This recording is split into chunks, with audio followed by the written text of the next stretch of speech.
Guys അങ്ങനെ സൂസേരാജ് Michael എന്ന് പറഞ്ഞിട്ടുള്ള കന്യാകുമാരിക്കാരനായിട്ടുള്ള താരത്തെ ഇപ്പോൾ ഒരു കേരള ക്ലബ്ബ് സൈൻ ചെയ്തു. മറ്റൊന്നാരുമല്ല, ഗോകുലം കേരള FC ആണ് സൈൻ ചെയ്യുന്നത്. ഇദ്ദേഹത്തെ പറ്റി പറയുമ്പോൾ നമുക്കറിയാലോ, ഒരു കാലത്ത് അദ്ദേഹം ഏത് തരത്തിൽ പെർഫോം ചെയ്തിരുന്ന ഒരു പ്ലെയർ ആണ് എന്നുള്ളത്. പ്രത്യേകിച്ച് ചെന്നൈ സിറ്റി FC കളിക്കുന്ന സമയത്ത്, അതിനുശേഷം ജംഷഡ്പൂർ FC അദ്ദേഹത്തിൻ്റെ ഒരു ISL ഉണ്ടായിരുന്ന വർഷങ്ങൾ അടിപൊളിയായിരുന്നു. അദ്ദേഹത്തെ പറ്റി ആലോചിക്കുമ്പോൾ എൻ്റെ മനസ്സിലേക്ക് വരുന്നത്, അദ്ദേഹം ലെഫ്റ്റ് വിങ്ങിലൂടെ ഒരു റൺ നടത്തിയിട്ട് അദ്ദേഹം ഒരു സ്കിൽസൊക്കെ കാണിച്ചിട്ട് ഒന്ന് ഡ്രിബിൾ ചെയ്തിട്ട് ഒരു കട്ട് ഇൻസൈഡ് ചെയ്തിട്ട് ഒരടി അടിക്കും. അത് മിക്കവാറും അദ്ദേഹത്തിൻ്റെ ഗോളുകളൊക്കെ ആ തരത്തിൽ വന്നിട്ടുള്ളതാണ് എന്നുള്ളതാണ്. അങ്ങനെ രാജ്യത്തെ തന്നെ വൺ ഓഫ് ദി ബെസ്റ്റ് ഒരു ലെഫ്റ്റ് വിങ്ങർ എന്ന നിലയിൽ തന്നെ നിന്നിരുന്നൊരു താരമാണ് അദ്ദേഹത്തെ ഇപ്പോൾ ഗോകുലം കേരള FC സൈൻ ചെയ്യുകയാണ്. ഇടക്കാലത്ത് അദ്ദേഹത്തിന് ഇപ്പം ATK പോയിട്ട് അദ്ദേഹത്തിന് ഗെയിം ടൈം ഒക്കെ കിട്ടിയിരുന്നു, പക്ഷെ ഒരു ഇഞ്ചുറി പറ്റി. അതാണ് പിന്നെ അദ്ദേഹത്തിൻ്റെ ഒരു കരിയറിൽ പിന്നീട് ബാധിച്ചത്. ബെഞ്ചിലായി പോയിരുന്ന സാഹചര്യം വന്നു. അത് കഴിഞ്ഞ് ഒഡീഷ FC കഴിഞ്ഞ സീസണിലും കാര്യമായിട്ടുള്ള അവസരം കിട്ടിയിട്ടില്ല. എന്താണെങ്കിലും ഈ സീസണിലേക്ക് വരുമ്പോൾ I ലീഗിലൂടെ അദ്ദേഹത്തിന് ഒരു തിരിച്ചുവരവ് നടത്താൻ സാധിക്കട്ടെ. തീർച്ചയായിട്ടും ആഗ്രഹിക്കുകയാണ്. ഒരു പൊട്ടൻഷ്യലുള്ള പ്ലെയർ തന്നെയാണ്.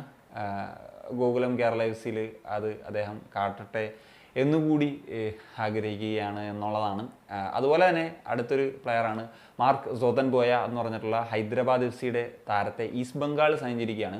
കഴിഞ്ഞ സീസണിൽ ഹൈദരാബാദിൽ വളരെ മികച്ച പെർഫോമൻസ് നടത്തിയിട്ടുള്ള ഒരു സെൻട്രൽ മിഡ്ഫീൽഡറുള്ള താരമാണ്. 2027 വരെ ഒരു കോൺട്രാക്റ്റിലാണ് താരത്തെ സൈൻ ചെയ്തിട്ടുള്ളത്.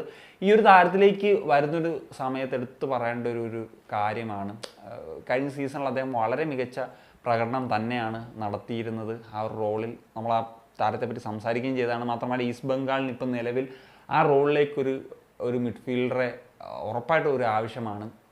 അങ്ങനെ താരത്തെ സൈൻ ചെയ്യുന്നു. ഒരു ഫ്യൂച്ചർ ഉറപ്പായിട്ടും കാണുന്ന ഒരു താരം തന്നെയാണ് ഇദ്ദേഹം എന്നുള്ളതാണ്. അതിനോടൊപ്പം നമുക്ക് കേരള ബ്ലാസ്റ്റേഴ്സിന് 2 വിദേശ താരങ്ങളെപ്പറ്റി കൂടി സംസാരിക്കേണ്ടതുണ്ട്. വിട്ടുപോയ അവർ മറ്റ് യൂറോപ്പിൽ തന്നെ ക്ലബ്ബുകൾ ജോയിൻ ചെയ്യുന്നു. അവരവരുടെ നാട്ടിൽ ഇപ്പം മാർക്കോ ലെസ്കോവിച്ച് കഴിഞ്ഞ 3 വർഷമായിട്ട് ബ്ലാസ്റ്റേഴ്സിനോടൊപ്പമുള്ള താരമായിരുന്നു. അദ്ദേഹം ക്രൊയേഷ്യൻ ക്ലബ്ബായിട്ടുള്ള സ്ലാവൻ ബെലൂപ്പ എന്ന് പറഞ്ഞിട്ടുള്ളൊരു ക്ലബ്ബിൽ ജോയിൻ ചെയ്യുന്നു. ക്രൊയേഷ്യയിലെ ടോപ്പ് ടയർ ക്ലബ്ബ് തന്നെയാണ്. ക്രൊയേഷ്യൻ ടോപ്പ് ടയറിൽ നിന്ന് തന്നെയാണ് അദ്ദേഹം ഇന്ത്യയിലേക്ക് ISL ബ്ലാസ്റ്റേഴ്സിലേക്ക് എത്തുന്നത്. പക്ഷേ അദ്ദേഹം ഒരു ഇഞ്ചുറി പ്രോൺ ആയിട്ടുള്ള പ്ലെയറാണ്. ഗ്രേറ്റ് പ്ലെയർ തന്നെയാണ്. പക്ഷേ അതായിരുന്നു അദ്ദേഹത്തെ സംബന്ധിച്ചിടത്തോളം ഒരു പ്രധാന പ്രശ്നം എന്ന് പറയുന്നത്. അതുപോലെ ഫെഡ് ചെർണിച്ച് എന്ന് പറഞ്ഞിട്ടുള്ള നമുക്ക് ഇടക്കാലത്ത് വെച്ച് വന്നിട്ടുള്ള ഒരു പ്ലെയറാണ്. അദ്ദേഹവും ക്ലബ്ബ് വിട്ടിരുന്നു.